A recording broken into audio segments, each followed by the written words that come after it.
प्यारे साथियों, स्वागत है आप सभी का Aaliya exam cues YouTube channel में। तो आरपीएससी फर्स्ट ग्रेड और सेकंड ग्रेड जी के प्रथम प्रश्न पत्र को लेकर के राजस्थान इतिहास का अध्ययन यहाँ पर कर रहे थे। और राजस्थान इतिहास के अंदर अपन ने 4 क्लासें पढ़ ली थी, जिसके अंदर 3 क्लासें जो राजस्थान की प्राचीन जो सभ्यताएँ हैं उनकी पढ़ी थी, और चौथी क्लास में अपन ने पढ़ा था जो प्रतिहार वंश हैं उसके बारे में। और आज पढ़ेंगे अपन चौहान राजवंश की जो जानकारी है, तो इसके बारे में यहाँ पर अध्ययन करने वाले हैं। ठीक है, और इसी के साथ में आज से राजस्थान क्लास संस्कृति की भी क्लासें शुरू कर दी है, तो अभी आप देख लीजिएगा। साथ के साथ आप नोट्स बना लीजिएगा, इनसे बाहर कुछ भी आपको नहीं पढ़ना पड़ेगा। ठीक है, और निरंतर अध्ययन के लिए आप इस चैनल को सब्सक्राइब करके नोटिफिकेशन को ऑन जरूर कर लेना, ताकि आने वाली हर एक वीडियो का नोटिफिकेशन आपको मिलता रहे। तो करते हैं चौहान राजवंश की शुरुआत। देखिए दोस्तों, चौहान राजवंश। सबसे पहले जो चौहान की उत्पत्ति है वो कहाँ से हुई है, तो उत्पत्ति के बारे में पढ़ते हैं। देखिए, सबसे पहले विद्वान है यहाँ पर चंद्र बरदाई। तो चंद्र बरदाई की जो रचना है पृथ्वीराज रासो। ठीक है, तो पृथ्वीराज रासो के अनुसार जो गुरु वशिष्ठ ने आबू पर्वत पर यज्ञ किया था, अग्निकुंड यज्ञ। ठीक है, और जिनसे 4 राजपूत जातियाँ उत्पन्न हुई थी, जिसके अंदर प्रतिहार, परमार, चालुक्य और चौहान, ये 4 जातियाँ उत्पन्न हुई थी अग्निकुंड से। तो ये समर्थन यहाँ पर इनके बारे में बताया है चंद्र बरदाई ने। ठीक है, और समर्थन किया था इनका मोहम्मद नैणसी और सूर्यमल मिश्रण ने। ठीक है, दूसरे यहाँ पर हैं विदेशी बताने वाले कर्नल जेम्स टोड स्मिथ व विलियम क्रूक। तो इन्होंने चौहानों को विदेशी बताया गया है। ठीक है, आगे देखिए दोस्तों, वत्स गोत्रीय ब्राह्मण। तो चौहानों को वत्स गोत्रीय ब्राह्मण कहने वाले थे डॉक्टर दशरथ शर्मा और बिजोलिया शिलालेख में। ठीक है, बिजोलिया शिलालेख और डॉक्टर दशरथ शर्मा ने इनको वत्स गोत्रीय ब्राह्मण बताया है। चंद्रवंशीय यहाँ पर बताने वाले जो शिलालेख हैं वो एक तो हास्य शिलालेख हैं और अचलेश्वर शिलालेख।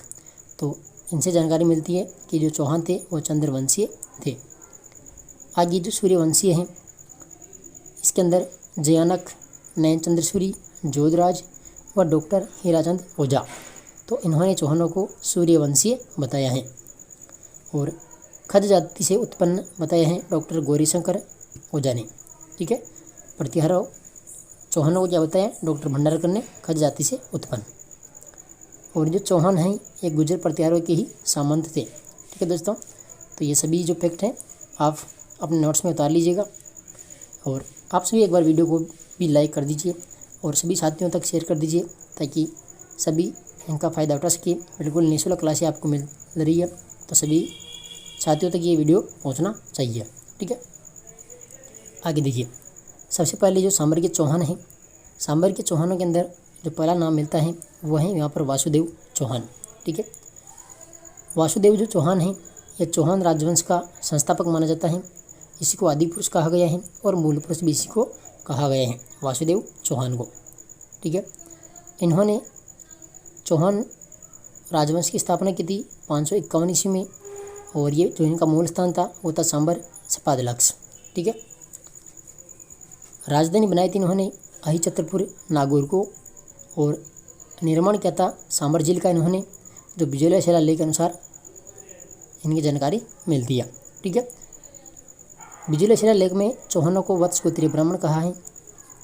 तो ये सभी फैक्ट महत्वपूर्ण हैं कि चौहान जो वंश है इसमें सांबर के चौहानों में वासुदेव चौहान का नाम मिलता है, जो चौहान राजवंश का संस्थापक, आदि पुरुष या फिर मूल पुरुष माना जाता है।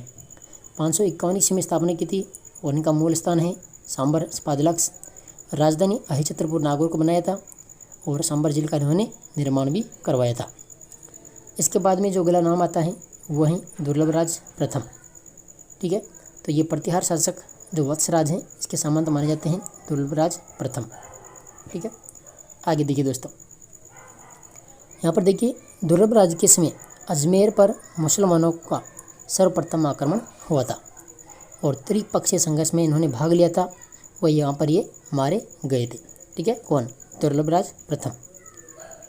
तो इन्होंने त्रिपक्षीय जो संघर्ष हुआ था प्रत्यार वंश, पाल वंश और राष्ट्रकूट वंश, ठीक है, तीनों के मध्य हुआ था। तो यहाँ पर इन्होंने भाग लिया और यहाँ पर ये मारे गए थे। इसके बाद में अगला नाम आता है गुवक प्रथम का, जो प्रतिहार शासक नागबड़ द्वितीय के सामंत थे और इन्होंने हर्षत माता का जो मंदिर है, हर्ष माता का मंदिर सीकर के अंदर, तो इसका निर्माण इन्होंने करवाया था गुवक प्रथम ने। और ये जो मंदिर है ये चौहानों के कुल देवता या इष्ट देवता माने जाते हैं। इसमें शिव की प्रतिमा स्थापित है। ठीक है, हर्षनाथ मंदिर में। तो इसका निर्माण किसने करवाया था? गुवक प्रथम में। ये प्रश्न में पूछा जाता है। ठीक है, आगे देखिए अगला नाम मिलता है यहाँ पर गुवक द्वितीय का। तो इसके बारे में कोई विशेष जानकारी नहीं मिलती है। ठीक है, इसके बाद में जो अगला शासक हैं वो हैं चंदनराज चौहान। ठीक है, चंदनराज चौहान। तो दिल्ली के तोमर शासक रुद्र को पराजित किया था इन्होंने और इनकी जो पत्नी थी जिनका नाम था रुद्राणी, ये रुद्र की बहन थी। ठीक है, तो रुद्राणी, इसका अन्य नाम मिलता है आत्मप्रभा। जो रानी रुद्राणी है इसका नाम है आत्मप्रभा। ये शिव भक्त, ये योगी क्रिया में निपुण थी और प्रतिदिन 1000 दीपक जलाकर पुष्कर झील में समर्पित करती थी। कौन? आत्मप्रभा, जो रानी रुद्राणी का अन्य नाम है। तो ये पुष्कर झील में 1000 दीपक जलाकर समर्पित करती थी। राजस्थान की योगिनी रानी भी इसको कहा गया है। ठीक है, इसके बाद में जो अगला शासक हैं वो हैं वाकपतिराज प्रथम। इसकी उपाधि मिलती है महाराजा की और प्रथम चौहान शासक ये कहे जाते हैं।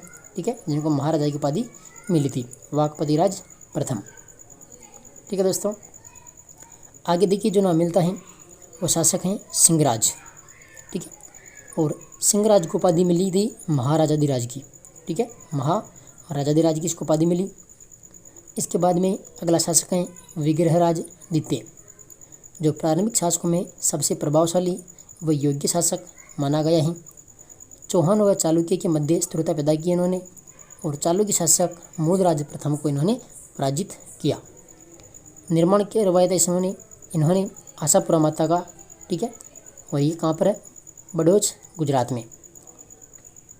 ठीक है, आशापुरा माता, इसका निर्माण किसने करवाया था? विग्रहराज द्वितीय ने यह मंदिर बनवाया था आशापुरा माता का। अगला शासक है दुर्लभराज द्वितीय। ठीक है, दुर्लभराज द्वितीय, इसको उपाधि मिली थी दुर्लेह मेरु। इसका अर्थ है कि जिसकी आज्ञा का उल्लंघन न करे, तो ये इसकी उपाधि थी। और अगला शासक है गोविंदराज तृतीय, इसको उपाधि वीरगढ़ की मिली थी शत्रु संहारक। ठीक है, और अगला आता है फिर वाकपतिराज द्वितीय। इसके पुत्र थे लक्ष्मण चौहान। इन्होंने 960 ईस्वी में नाडोल में चौहान वंश की स्थापना की थी। तो नाडोल में चौहान वंश की स्थापना लक्ष्मण चौहान के द्वारा 960 ईस्वी में की गई थी। वाकपतिराज द्वितीय का पुत्र था ये लक्ष्मण चौहान। ठीक है, और इसके बाद में जो नाम मिलता है वो है पृथ्वीराज प्रथम। इसको उपाधि मिली थी परम भट्टारक महाराजाधिराज परमेश्वर की। ठीक है, पृथ्वीराज प्रथम को ये उपाधि मिली थी और ये तुर्क सेना का विजेता माना जाता है। राजशेखर के द्वारा जो रचित प्रबंध कोश में इसमें इसकी जानकारी मिलती है। और इसका जो पुत्र था अजयराज, इन्होंने अजमेर नगर की स्थापना की थी। अजमेर नगर बसाया था अजयराज के द्वारा। तो हमारे सिलेबस में है अजमेर के चौहान वंश। तो इसका अध्ययन अपन नेक्स्ट क्लास में करेंगे अजमेर के चौहान वंश को लेकर के। तो ये चौहानों के बारे में महत्वपूर्ण फैक्ट थे सभी के सभी। ठीक है, उत्पत्ति कहाँ से हुई और सांबर के चौहान में कौन किसका नाम मिलता है, तो ये सभी आप नोट्स बना लीजिएगा साथ के साथ। और वीडियो पसंद आए तो वीडियो को आप लाइक ज़रूर कीजिएगा, साथ में ही अपने दोस्तों से भी शेयर ज़रूर कीजिएगा।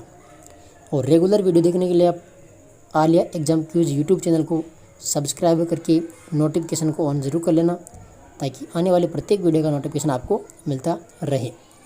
टेलीग्राम आप ज्वाइन कर लीजिएगा, आलिया एग्जाम क्यूज के नाम से हैं। तो यहाँ पर भी हर प्रकार की लेटेस्ट अपडेट मिलती रहती है। ठीक है, तो वीडियो को आप लाइक शेयर और चैनल को सब्सक्राइबर ज़रूर कर देना। धन्यवाद दोस्तों, निरंतर अध्ययन करते रहिए, आगे बढ़ते रहिए। ठीक है, धन्यवाद।